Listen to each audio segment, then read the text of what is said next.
Monsieur Trump, vous vous adressez au monde comme si vous étiez encore le centre de gravité de l'humanité.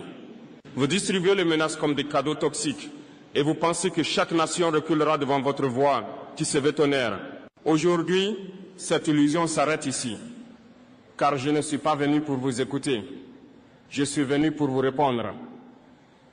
Depuis trop longtemps, votre pays confond puissance et permission, influence et domination, leadership et chantage.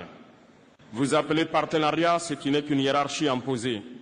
Vous appelez aide ce qui n'est qu'un instrument de contrôle. Et vous pensez encore que l'Afrique va accepter ce jeu usé, ce jeu qui a étouffé les souverainetés et nourri les dépendances. Ce temps-là est terminé. Nous ne sommes plus les nations silencieuses que vous imaginez. Je vous le dis clairement, Monsieur Trump, l'Afrique n'est plus un décor dans votre théâtre. Elle n'est plus une figuration dans votre récit de puissance.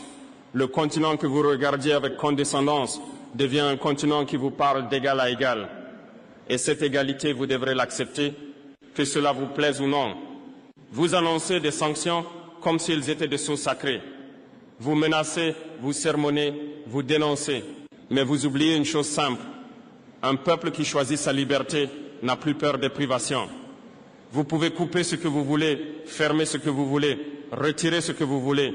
Vous ne pouvez pas arrêter ce que nous sommes devenus, des nations debout. Vos méthodes ont fonctionné autrefois. Elles ne fonctionnent plus.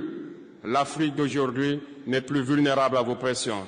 Elle a des partenaires multiples, des ambitions propres, une conscience nouvelle de sa valeur. Vous venez avec vos injonctions. Nous répondons avec notre souveraineté.